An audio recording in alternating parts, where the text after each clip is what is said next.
So I'm Mark Christopher, and I'm an alcoholic. Let's see, where do I start? At the beginning, right? I don't know. So I was thinking about a lot of stuff on the way here. And I was thinking about a lot of stuff at the table. And what I was really thinking about right before I walked up here is how grateful I am for the guys that took me back there in the room and prayed with me and asked for God to do this and just kind of get me out of the way, because I am the problem. I'm at my very worst when I'm on my own. That's what I found out. So I'll just start at the beginning. I do live just right down the road. First, my sobriety date is 6/24/2011. That was the first day I stopped using chemicals. There's another date that's really important to me, and it's I call it my awake date. It's July the 11th, 2011.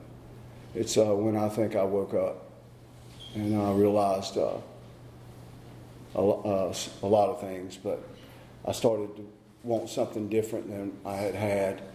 That happened while I was in treatment, and I'm going to talk about it right now because I may not get back to it, but I'm a guy that had to go to inpatient treatment. That's what I had to do. I wasn't going to come in here. I was too, I guess you just call it contempt prior to investigation. I didn't want anything to do with Alcoholics Anonymous. It took a lot of stuff to get me into inpatient treatment. A string of felonies, lost family, lost livelihood, lost house, just everything the book lists. I couldn't control my emotions. I was unemployable. I had been for about 8 years before I went to treatment. I was useless, and I knew it. I felt useless, and it was the worst thing I ever remember feeling. I had a guy early in sobriety today ask me, he said, "What keeps you motivated?" And I said, I can remember how I felt. I never want to forget it. I remember wanting to be a good dad, and I couldn't do it. I remember wanting to be a good husband, and I couldn't do it. I just couldn't. So what happened was when I went to treatment,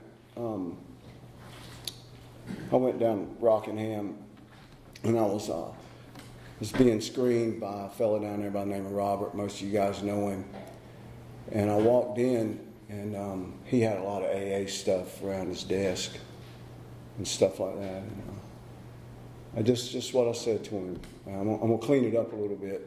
But I was in bad shape. I was really sick, and I was in bad shape. I was coming off some stuff that just make you feel like you're dying. And I just told him I didn't need any backsliding group of alcoholics as a support group. And thank God it was Robert. And Robert said, okay. And but you know what's really funny about that? The rest of that story is I ended up, while I was in treatment, when I woke up in treatment, when I really woke up and realized what was going on in my life, I started to really love Alcoholics Anonymous while I was in treatment. I started to respect the men that were showing up, and I gathered in my heart a few AA heroes, people that were the men I wanted to be like. I knew they were useful. I knew they had other people's respect. A lot of them are in the room tonight, and I just wanted to be like them. And the reason I wanted to be like them, because I didn't want to be like me anymore, at all. And while I was in there, some things started to happen. But when I went in just to get everybody, like a lot of people say, get everybody off my back, right? I knew I had to be there, or I'm getting ready to go to prison because I got some probation violations, and I got some new charges, and it's some pretty, it's not a tough guy story, it just wasn't good. And I knew I needed to be there. So I really was there. So, I mean, some people would say it's for the wrong reasons. Whatever, I was there. You know what I'm saying? And I got there, and what happened was, I remember, I don't know if any of you guys know about King Baby. There's this CD they make you listen to. I still listen to it every now and then because I need to. And I remember Harold said, it was my day to listen to King Baby. And I was about 3 days into treatment. And he come by and he said, what you got to do today? And he said, oh yeah, you get to listen to King Baby. That's a good one for you. And man, I started listening to that CD. And the stuff that thing was saying, and he done said that was me. I was so mad, I couldn't stand him. Hated him. And I just couldn't stand him. And here's the thing, like, when I look back on it now, what I couldn't stand was the truth. You know, I just didn't like somebody putting the truth on me, putting the truth in front of me. And that's what he really good at that. He just keep hitting you with the truth. You know? And eventually you go take a look at it. But here's what happened. I was very fortunate. I'll tell you about my childhood and how I got here. But really, this is the biggest thing that happened in my life ever was coming to Alcoholics Anonymous. I've got 2 sons, getting ready to have a grandbaby. I've got a beautiful wife. I've got a great job. I've got a good family. But Alcoholics Anonymous is the most important thing in my life. And I mean that. But here's what happened. I was in treatment. Didn't like Harold. I was the guy who just, it's all about me, selfish, self-centered, everything. And I'm at the lunch table. If there ain't but 2 pork chops and there's 3 of us, I'm getting mine. You know, and I wasn't sleeping at night because I was coming off that other stuff. And, you know, I'll tell you one little story. I was in there with a guy, and I didn't like him. But I knew, like, we can't fight because I'm going to get kicked out, you know. And not to mention I was in no shape to fight. But so what I was doing at night, I would go around, and I couldn't sleep. And he was sleeping. And he had to run the vacuum. So I would go around and crush cookies up on the floor. That's the tough guy I was, right? I'll get you. And I didn't just do it like in the hallway either. I did it like in the classroom, under the table, and around the chair legs. So he had to move everything. And it always amazed me, though, in the morning when he would be complaining about it. Nobody figured out I did it because I was the only one not sleeping, you know. But it just, that's who I was, like passive aggressive. I'm going to get you, whatever I got to do, selfish, self-centered. I can't stand you. I couldn't, but here's what happened. I was in the colony with Harold, and I happened to be in there on the anniversary of his son's death because of this disease. And on July the 11th, what I call my awake date, Harold was standing behind the podium in church, and he started talking about his son, Chris, and how he had died as a result of this disease. And he started to cry. And when he started to cry, I'm telling you, man, my heart just melted. And I fell apart. I started to cry too. And I don't know as I was thinking about my boys or my life or what was going on. All I know is something switched. And if I had to tell you where in the book it talks about it, the closest resembles that moment, I always relate to Fred's story, where he made up his mind to go through with the process. Like I took my 3rd step right there. I made up my mind right then. I'm going to do whatever these people tell me to do. Like I'm sick of this. And so what I did was, when we went back to class that following Monday, I moved to the front row, and I started paying attention. I started looking Harold in the eyes when he's teaching. I started to take the work serious. They were giving us the step work, and started to do some of the studying that I should have already done. And I missed out on a lot because I missed, a couple of weeks there. But what I found out was as soon as I engaged, they engaged, and they started teaching me some things. And it's funny, like the people that have had some of the most impact in my life in Alcoholics Anonymous, I didn't like them when I first met them.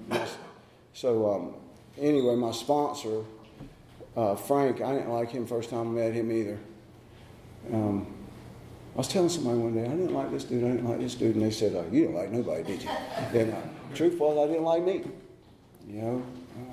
So when I was getting ready to leave the colony, really, the colony did, the treatment did a lot for me. It got a lot of the guilt and remorse off my back. You know, they hand walked me through the first 5 steps of Alcoholics Anonymous. I did my first 4th step in there, and I did it the best I could. I didn't do it as thorough and honest, but I did it as thorough and honest as I could at that point. And you had to select somebody to do your 5th step with in there that was on the staff, and I selected Harold. And I don't know, like something about me, like other people were picking different people, and nobody said, no way I'm picking Harold, you know. I said, no, I'm going to do mine with Harold. And it took me about 4 hours to do my first 5th step with Harold, and we walked right through that thing, man. He talked to me about it, helped me understand the nature of my wrongs and my mistakes in life, and you know, he kept me on the right side of that inventory. You know, where was I at fault? I want to talk about somebody hurt me. I want to talk about my daddy, and he'd get me right back over like, where were you at fault? What was the nature? What do you naturally do wrong? You know, how did those interfere with the relationships in your life? You know, and you know, I hear people. Anyway, I don't want to talk about other people. I'm talking about me. There's not one resentment on my list that I could justify. That I didn't have a part, that I don't even like to talk about my part, that it wasn't my mistake, right? I learned to take a look. What I really learned in treatment was to start to look at me and what's the matter in me and not what's the matter in other people. So I'm going to stop right there, and I'll just go back and give you all a little history. I was raised in Aberdeen, North Carolina. I was raised on Crest Drive behind Poplar Street, a little house. I had a dad that was from Binghamton, New York. He ended up with my mother. She was from Dublin, North Carolina. She's just a good country girl. Never smoked, never drank. I mean, ever. And I told it in here before. When I think about my mom, I think about how frugal she was. We didn't have a lot of money, but she made a lot of little money go a long ways. She's the lady who would save her bacon grease in a jar in the middle of the stove. You better not throw out no grease. She'd get upset, but then when she cooked the eggs, she'd cook them in the bacon grease or put that in there to season the beans. Just good country woman. She loved God. She took us to church every Sunday. I remember my mom, she prayed all the time. I can hear her right now. She's with the master now, but I can hear her saying, every night of my life that I was at that house, I remember her saying, good night, sweet dreams, God bless you, I love you, say your prayers. Every night of my life. And I did. There was a time when I said my prayers, and this woman that prayed all the time, I remember standing at the sink, she, back then, she cut up, she'd buy a whole chicken, cut it up. You didn't buy breasts. She'd cut the chicken up, and then fry it in the skillet. And while she's doing that, she's singing hymns like Amazing Grace and I Want to Stroll Over Heaven with You and The Old Rugged Cross. She just loved God. She would read The Upper Room to us, and she tried to expose me to God the best she could. And then my dad. My dad, if he ever went to church, he went every now and then. And he would sleep through it. Or my dad wouldn't bring his paychecks home. And there was 4 of us boys.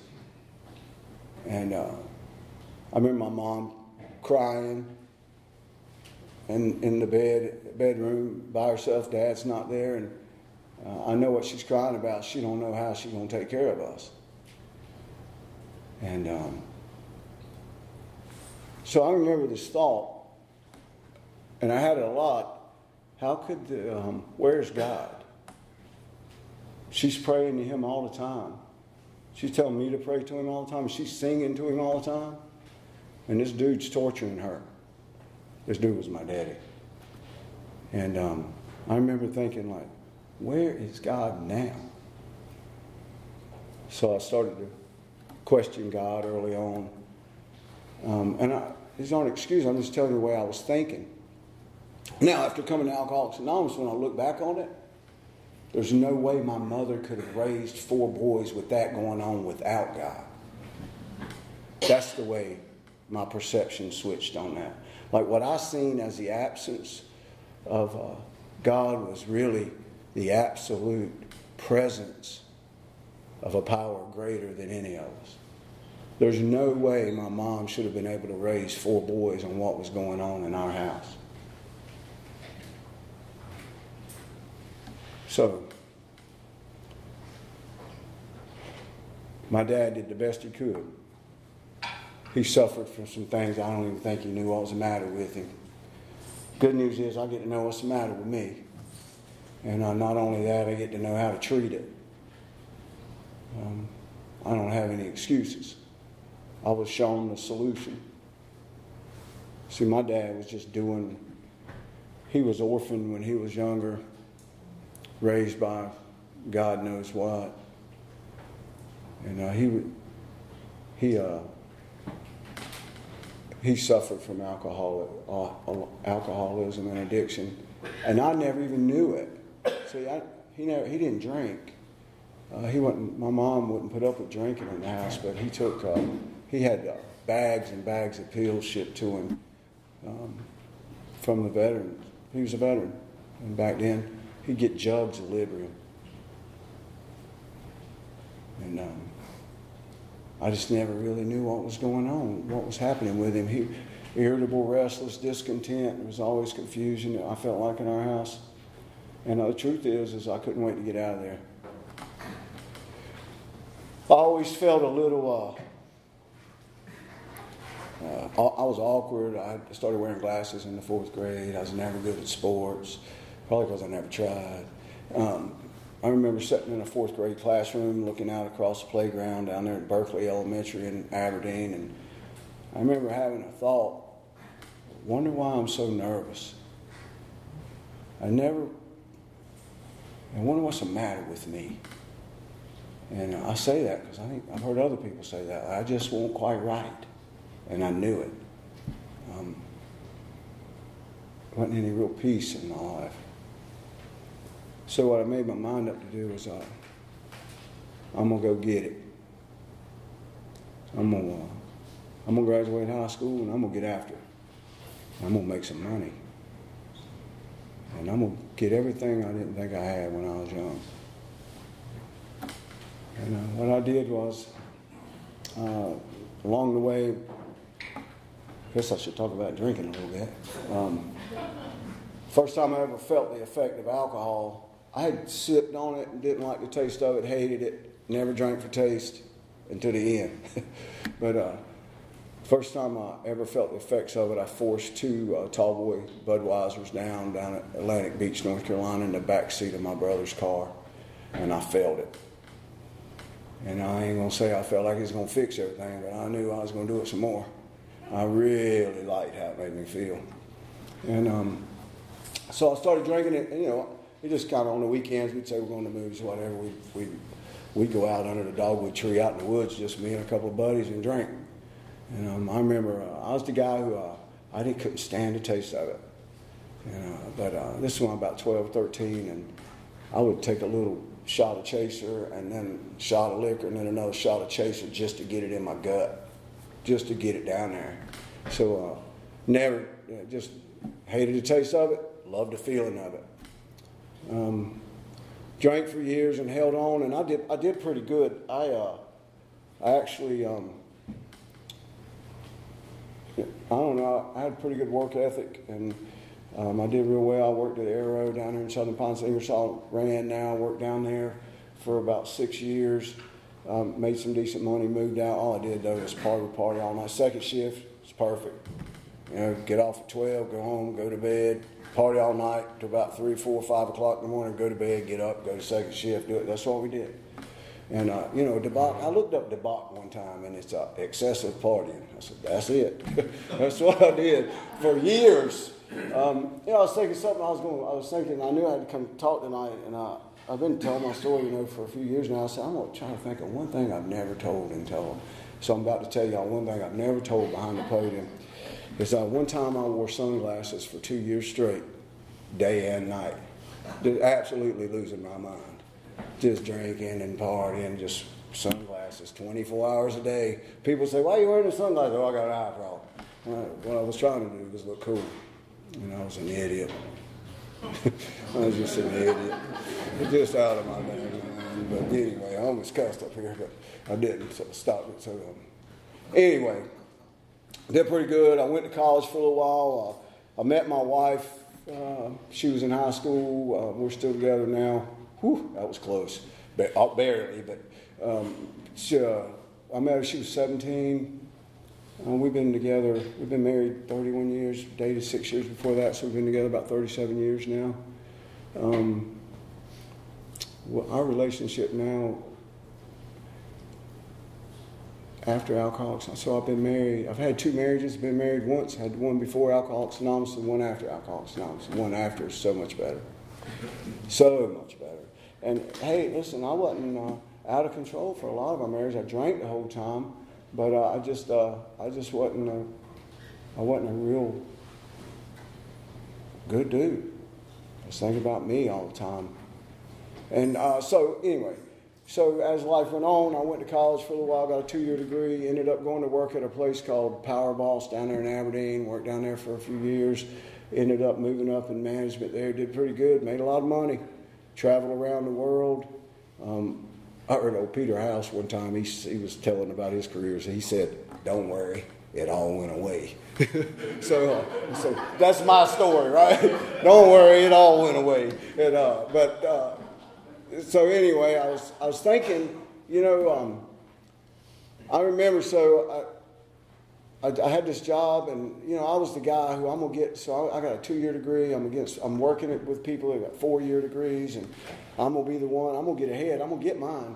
So I would come in before they did, and stay later than they did. I would make sure the guy running the place knew when I did something right, and he especially knew when they did something wrong. Like, I'm going to get ahead at anybody. Pretty soon I'm running the place. And here's what's happening. I'm drinking. I'm getting more out of control. I got the only DWI I got it the night I turned 21. Turned 21 at midnight at 5:30. I was blowing in Aberdeen Police Department. Blew a 1.7. And, you know, they sent me to some ADETS classes. And back then they called them ADETS. I don't know what they call them now. I remember the lady saying, 2 out of 3 of you is going to get another DWI in here. And I said, not me, because I ain't never drinking and driving again. And of course I did. You just couldn't help it. What happened eventually was, so it started with alcohol and it ended with alcohol, but in the middle there's a lot of other stuff going on. And I'm not going to spend a lot of time on it, but I quit drinking 12 years before I went to treatment. I just stopped drinking. But I was doing other things. I'll just tell you real quick, opiates and cocaine. And I don't need to get into the details, but really for opiates, for me, it was just, it made me feel just like alcohol did. You just can't smell it, eat like a horse, work like crazy, until you run out of money. But what happened was that started a downhill spiral. And, you know, I was already in the spiral, it just accelerated it. And today I can say I'm grateful for that, because I believe it just pushed me into Alcoholics and into treatment, Alcoholics Anonymous, a little quicker. It might have took me a lot longer to get in here if it hadn't have been for the other stuff, you know. So anyway, what happened was I lost that job running that plant. I lost that job on the sixth day of the 6th month of 06. So when I lost it, I walked in. It was 666. I walked in the house, told my wife, I said, I lost my job today. And so I was pretty good at lying and manipulating and blaming other people. And she said, Well, that's good because you work for the devil anyway. You know, and years later when I was reading that book with a sponsor, or even in treatment maybe, when Bill Wilson talked about if there's a devil, it had a hold of him absolutely. I remember thinking, if you only, when she said that, I remember thinking, if you only knew, I'm the devil. I'm the problem. I knew it. That was the last job I had for a long time that was worth anything. The next job I had, I stole from every job I ever had before I come into Alcoholics Anonymous. Not just time, I mean money, tangible stuff. I do whatever I had to support my habit. And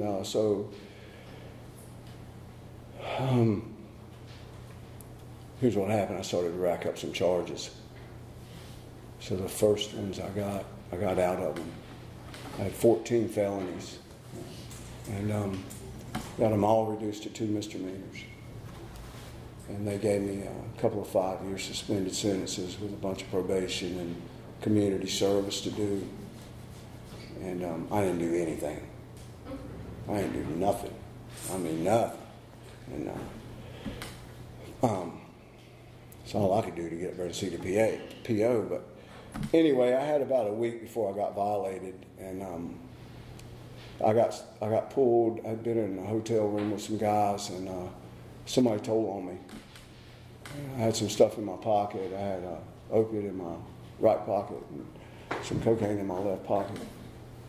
And I got pulled by a narcotics officer, and it wasn't good. I had some guns in the car, and anyway, when he was searching the car, it was a Jeep. He was searching the Jeep. I had a couple of fellows with me. He was searching the Jeep. I was standing out beside the Jeep, and off to the side, I was over here on Murray Hill Road, and I fished that thing out of my right pocket and ate it. And I didn't do anything with the stuff I had in my left pocket. To this day, I can't tell you why. I knew what to do. I'd been in that situation so many times. He wasn't paying attention to me. He was searching the Jeep. I could have got rid of it. Today, I chalk it up to the divine intervention. I asked myself, I bet 1,000 times that night in that jail, though, why didn't you do something with that? The last thing he did before he was done, he said, come back over here. And he patted me down and he found it. He put me in the front seat of a Nissan truck, and he said, I was begging him. I said, man, you don't understand. I'm going to lose it all. I'm going to lose my wife. I'm going to lose my kids. If you take me to jail right now, I'm losing everything. It's gone. And he said, I don't know about that, but you're going to jail. He said, can't you see what you're doing to your family? Why don't you get some help? He 12-stepped me right there. That stuck, man, like get some help. His name's Darren Ritter. He don't mind me mentioning his name. It's funny how a lot of guys I used to not like I'm good friends with now. But anyway, he took me in. I went to jail and called my wife and started lying. She said, oh, no, you ain't lying to me no more. I done talked to him. I know what you did. And she said, you ain't coming here. This is what she said, though. I got to hustle up, but she said, look here, I'm filing for separation Monday. And she ain't saying it as nice as I am. She's a really nice lady too. But she had it. She was done with me, and she was going to protect them boys. They were 15 and 13. She meant she was going to protect them at all costs. She said, I'm filing for separation on Monday. In North Carolina, it takes a year, and then we get a divorce. We'll see what you do about your problem in a year. So I called my brother and begged him to come get me out, because I know this sickness is coming too. And he said, no, I ain't coming to get you. And so I started having some trouble while I was in there, just medical stuff, just the detox part of it. And so they ended up getting me out on house arrest, took me to my mom's, and I called a girl by the name of Becky and said, hey, listen, I need to go away for a year. And she said, Mark, you don't need to go away for a year. She said, all you need to do is go to Rockingham for 28 days. I'll arrange it. She told me to go to Daymark Services in Pinehurst. I did that. And they lined me up to go to the colony down there in Rockingham. And what I did in the meantime was, so it started with alcohol. Last time I drank was I was trying to get the sickness off of me, and I begged my brother. He's dead now, Lee. I begged him. He was staying there at my mom's. I said, man, you got to go get me a six-pack, something. I am dying here. I can't take it. Back then, I don't know, they had detoxes for it back then, but I didn't know anything about them. And so he went and got me a six-pack of Michelob, and that's the last thing I did. I drank those, and it made it worse. It was just really bad. And I went to treatment, and I didn't sleep for days. I mean days. And I almost left several times. Boy, I'm glad I didn't. I'm glad I stuck it out.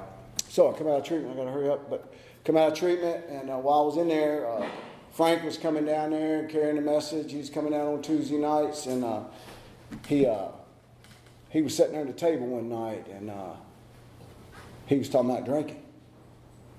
And I said, I don't drink. And he looked at me and he said, oh yeah? What do you do, smoke crack? And turned his back to me like that. Boy, it made me hot, man. I was hot, man. And I'm in treatment, right, and I'm going to get hot at him. And so as I started to catch a hold a little bit, and I asked Robert, I said, Robert, like, how do I get a sponsor?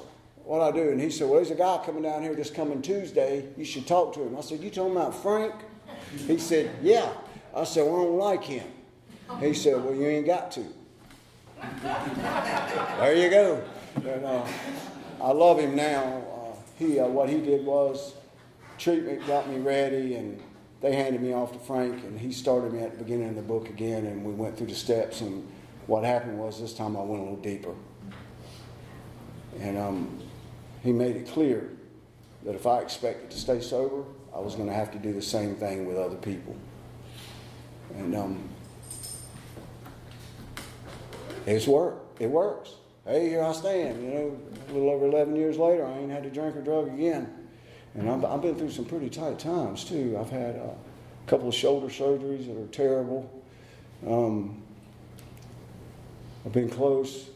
I believe Alcoholics Anonymous saved me all along the way.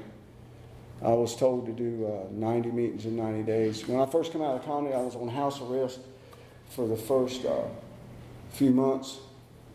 And all I could do was all I'm saying they let me do is go to meetings, go home, go to meetings, go to work. So I ended up doing, I ain't bragging, but hey, I did 540 meetings in my first year. I believe that's why I'm here. I love meetings, wilder building, man. For 7:30 in the morning, 8 o'clock at night, 3 meetings on the weekend. I don't do that now. I still try to do about 3 or 4 meetings a week. And you know, I go to Wilder.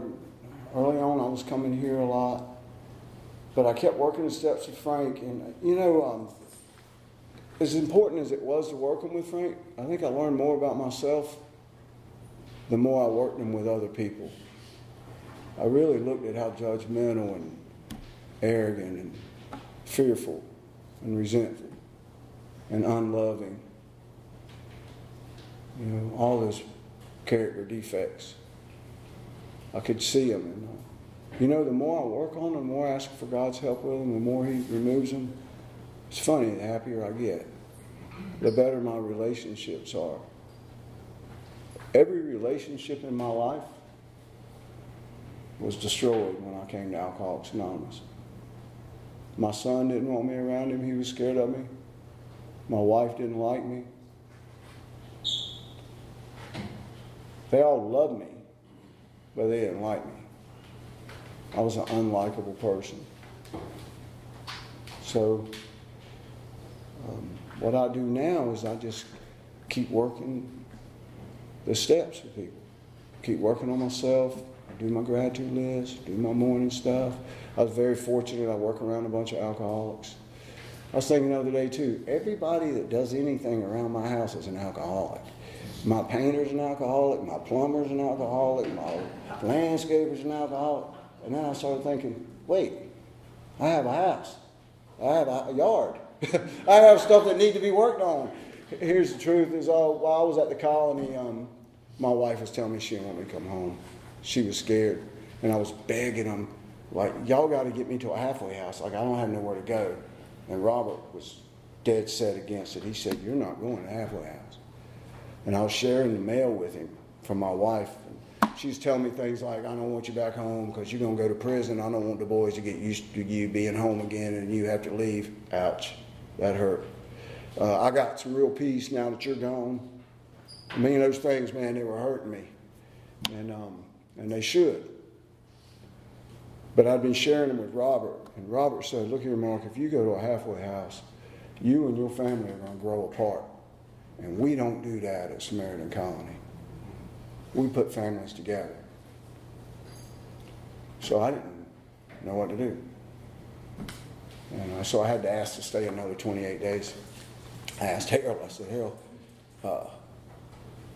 I ain't on a halfway house list and my wife won't let me come home. Can I stay here another 28 days? He said, yeah, for another $2,800. I ain't paid the first dollar yet, you know, I'm thinking. I figured he was kidding, but I wasn't sure.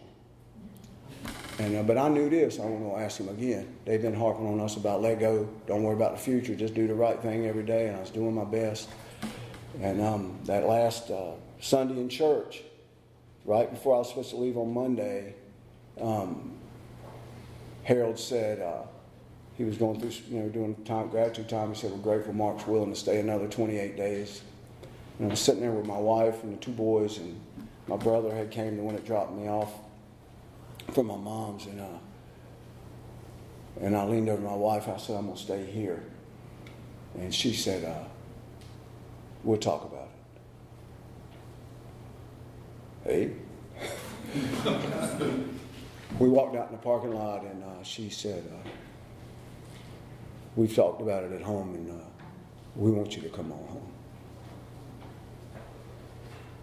And what I didn't know was there was another lady she worked for who had a brother that was an alcoholic. And she had told Connie, she said, hey, he's trying to fix his problem. Give him a chance. Forever grateful for that. Look here, man. When I got back in that house, I did Alcoholics Anonymous. I don't ever want to risk it again. I seen an opening and I took it. And I ain't looked back. We have a great relationship. I love my wife. She's my best friend. Used to, I complained about going shopping with her. Now I just enjoy the ride. Where you want to go? I'm happy to go. That's the truth. I love her. I try to enjoy every day. If I ain't careful, though, I'll get out in the future and worry about when I won't have her, when something will happen. I just come back to the day and enjoy the moment I've got. Alcoholics Anonymous completely turned my life around. I have a better life now than I ever had. When I dissect my life, though, those times when my mom was taking me to church and asking me to pray and I was doing it, those are pretty good times. And then I got away from that. I started to think, I'm the power I need. I don't need God. And eventually I started to act like I was God. Worst times of my life. And then when Alcoholics Anonymous brought me back to God, just through the actions that I'm taught to do here, best time of my life. So I'm 55, about to be 56. And when I look through my life, the times that I've sought God and tried my best to be close to God are the absolute best times of my life. And the times I didn't were the most horrible times of my life. So, okay, I got it, right? I know what I need to do. I'm gonna keep doing that. I'll tell you all a couple stories. I was pretty rough. So I remember being so sick. I'm gonna tell a hot water heater story. Everybody likes that story, so I'm gonna tell it real quick. I got about 5 minutes. So I was sick, laying on our couch in this house, and at this point I was unemployed. Boy, I had spent all the money. Like I had lost that job, cashed in the 401, spent it all. I used to call it mine. It was my family's money. But I spent it all, everything I had access to. All the stuff I had bought the kids, the four-wheelers, everything I thought made me a good dad were gone. Sold them. Did what I had to do to keep going. So I'm laying there. I'm trying to figure out what I'm going to do. I'm so sick I can't stand it. And I went under the house and cut off the hot water heater. And I come up and laid on the couch and flopped around and waited for my wife to wake up. And she was working as a nurse. And she was trying to hold on to a little bit of money she had to take care of the boys, the family. And I was trying to get her that money. And she come out to take a shower to go to work, and she come out, and the shower come on, she come out, she said, Mark, there's something the matter with a hot water heater. And I said, okay, I'll go check it out. So I went under the house. I come back up and said, it's ruined. We're going to have a new one. And she said, how much is that going to cost? And I said, well, if I get this buddy of mine, he only take cash. We could probably get a new one installed for $500. She wrote me a check for cash for $500. She took a cold shower, went to work. I went under the house, cut the hot water heater on, went and got hot. That's just one story of so many. Just so selfish and just the person I didn't want to be. Now, about 3 years into recovery, I knew that hot water heater was under there cooking. I think it's old. It's about 22 years old, you know. I ain't replaced it. I think I'm going to have to deal with this someday, but not today, right?